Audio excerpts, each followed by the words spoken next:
and to commend the board and management of the leadership group and their collaborators for putting together a forum for dialogue in the tradition established by the esteemed founder, our beloved departed brother and colleague, Sam Nda Isaiah.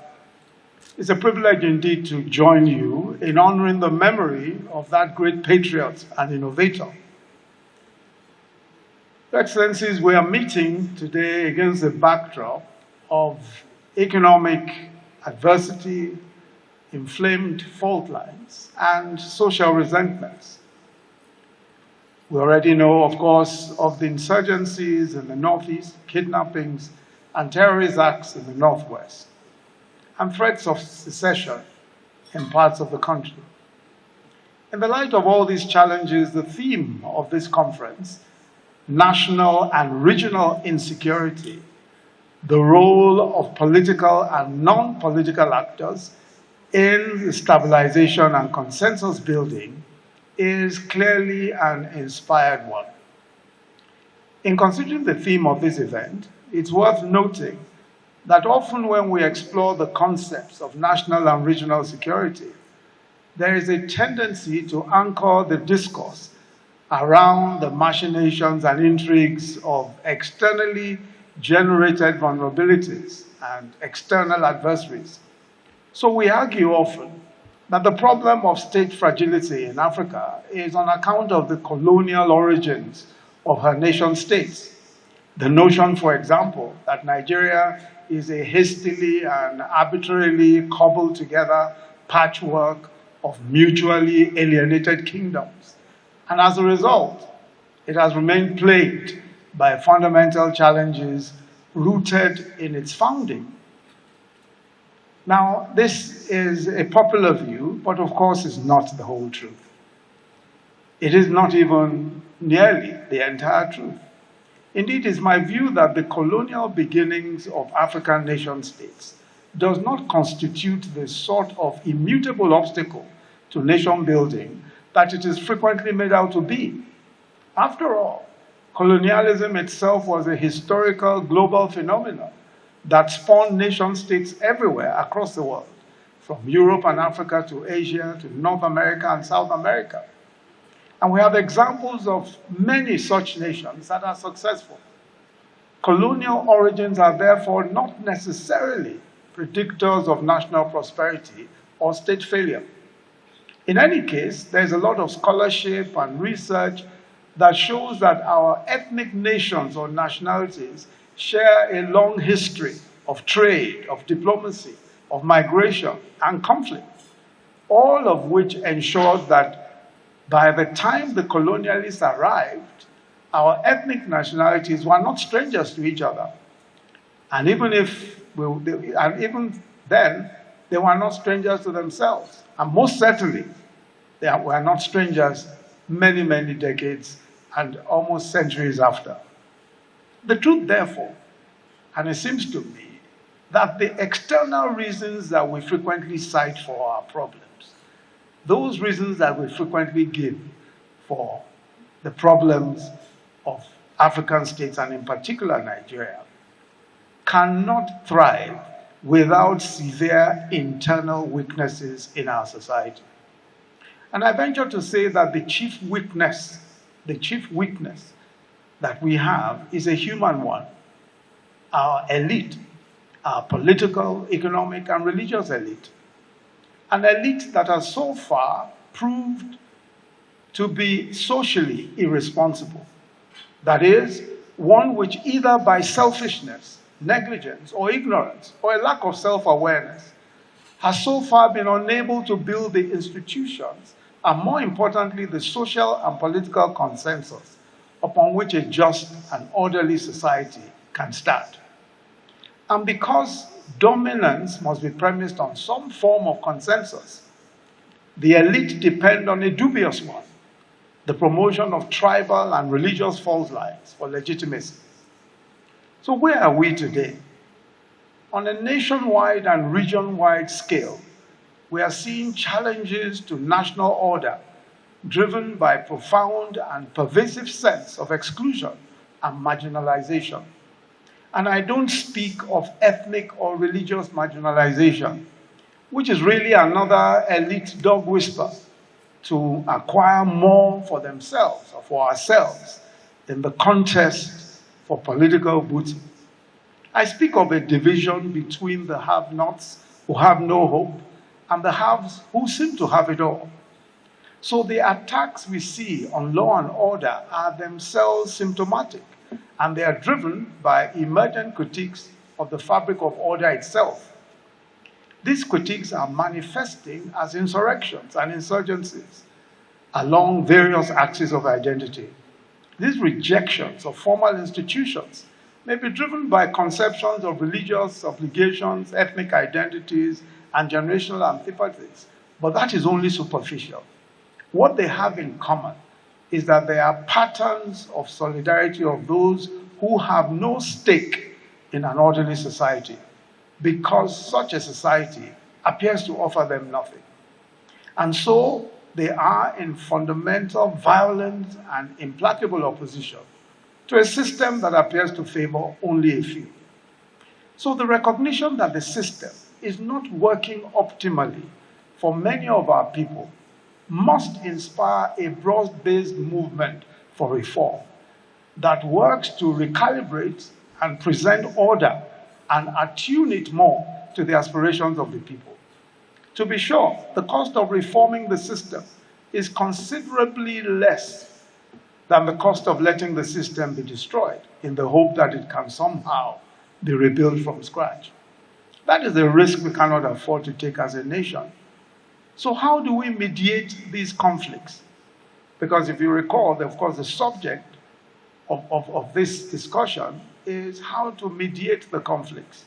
First is consensus building. Consensus building is essentially about finding an acceptable middle ground among contesting options to the resolution of several issues. And there are several issues that need to be resolved, but we must find middle ground in several of these issues. The questions of state legitimacy, the questions of state autonomy.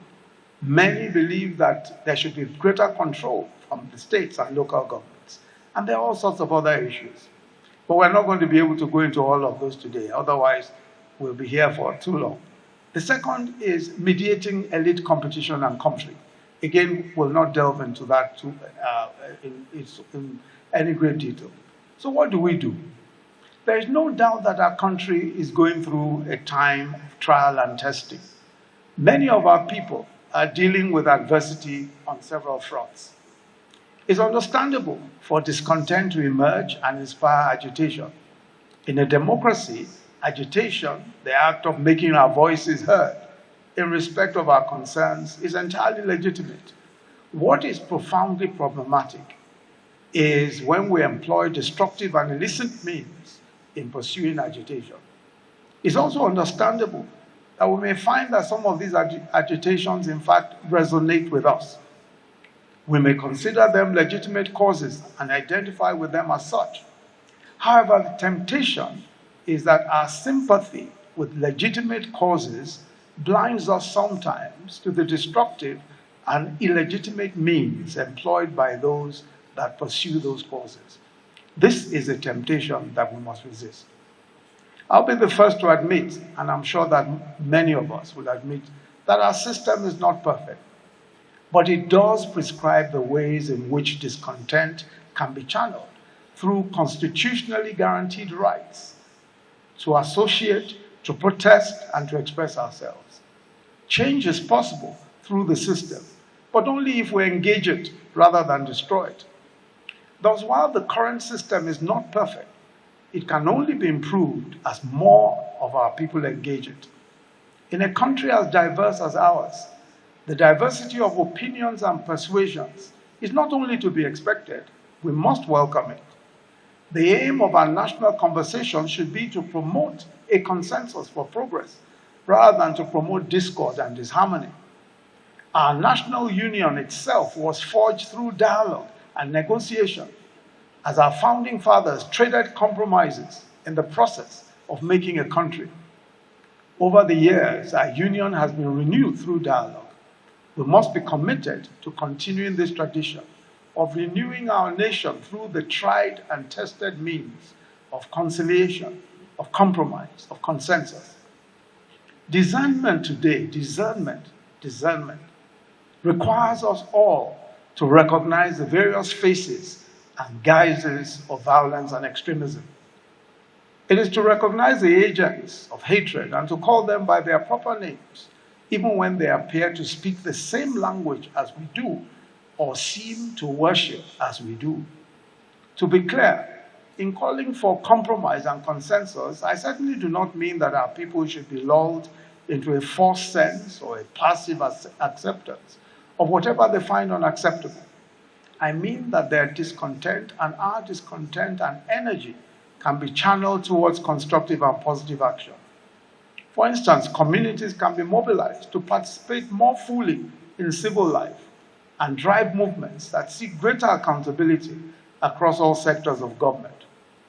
While there is today a contest for the future and a battle for the soul of this nation, the weapons of our warfare are necessarily different. The tools with which we will build a new country and the weapons with which we will fight for our prosperity are of a different order. It was Reverend Martin Luther King who said, and I quote, "Destructive means cannot bring about constructive ends." Destructive means cannot bring about constructive ends. We contend for the soul of our country by promoting civilized values. In particular, we must uphold a culture of life, the affirmation of the value of human life. We cannot accept unlawful violence in any guise, even by those who claim to be using it in response to violence. We need an intergenerational, ecumenical, and pan-Nigerian coalition willing to uphold the value and sanctity of life above and beyond all causes and all differences. Our history teaches us that whenever people have succumbed to the temptation to use fear, hatred, and violence to achieve their ends, they have unleashed destructive forces upon our communities with great human and material costs. A truly just cause can only be pursued by using just means. A truly noble cause cannot be attained by ignoble methods. Whatever is gained by violating and oppressing others simply cannot last. Let me be clear. The principal role of the state as far as guaranteeing peace and order is unimpeachable. Our Constitution enshrines the moral imperative of the state by asserting that the security and welfare of the Nigerian people shall be the primary purpose of government. This is the inescapable duty of all of us that are elected to lead, and it is one for which we will be held to account. However, the practical fulfillment of this mandate requires partnerships.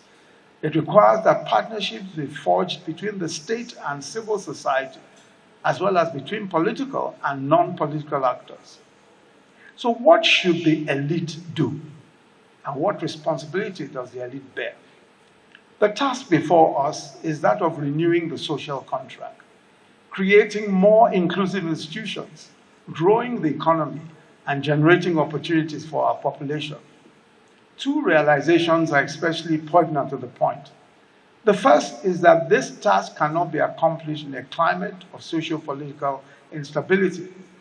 Secondly, no project of social renewal and transformation can succeed without the involvement and indeed the leadership of the elite.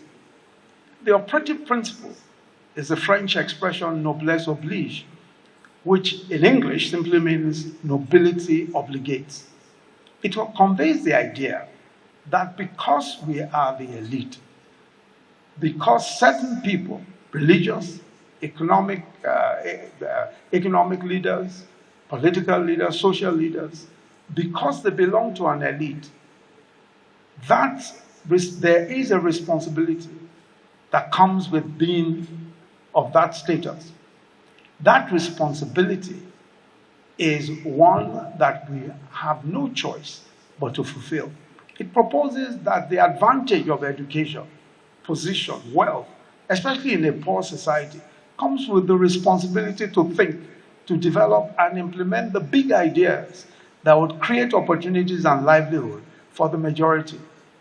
The highest office and duty of the elite is sacrifice, sacrifice, and more sacrifice. It means that we must be prepared to tell our constituencies the truth, even if it hurts our political fortunes or our popularity. We must be able to say to the young men and women who, for example, say that secession is the only way, or that we should break into little nations, and that is the only way. We must be able to say to them that is the way of extinction, not development. We must, as religious leaders, be able to tell our adherents, we must be able to tell those who worship the way we worship, that people of other religions are not their enemies, that they are, in fact, their brothers and sisters. And we must not allow those who will benefit by division and strife to tell them differently. Some of those things may not sound popular, especially in an atmosphere where everyone feels that they are right about whatever it is, or whatever views they hold. But it is the responsibility of the elite to speak the truth, even where the truth does not sound popular. We have received much from Nigeria. We are disproportionately beneficiaries of opportunities, of resources, of advantages, of relationships and other assets that are only possible because we are Nigerian. It is only right that we adopt a sensibility that guides us in giving back to this country that has empowered us so much, and to invest in it in ways that offer returns broader than just our own profit. Those of us in this conference, and those of us who are seated here, are by virtue of pedigree and status, members of a highly privileged minority. The contrast between our exceptional circumstances and the material conditions of the majority of our people imposes a moral obligation on us to work for the common good, towards a society that works for all by spreading the circle of opportunity. In times of crisis, the elite must broaden its horizons beyond their specific disciplines and sectors. Accordingly, business leaders understand that it's not enough to focus on making profits. Businesses need a healthy society within which to operate and to make profit. This is why there are now such concepts as corporate social responsibility and good corporate citizenship. It is not at all paradoxical that some of the biggest charities in the world were founded by the greatest capitalists. Legal practitioners, as a distinct elite, must understand that the imperative of transformative leadership in the legal sector today calls for the bar and the bench to insist on the integrity of our system of justice, to insist on the speed of dispensation of cases, and to call out anyone who compromises the system. The media elite must recognize that they have a responsibility to exercise discernment in their deployment of their platforms, and must reflect upon whether they are amplifying the most insensate, the most intemperate, the most incendiary voices in our midst, while marginalizing the voices of reason. The political elite must accept, through policies and actions, that the purpose of power is to better the lives of those we serve and to give the young great hope for the future. Once we put on the lens of social responsibility, different higher imperatives come into play. This is what transformational elitism looks like.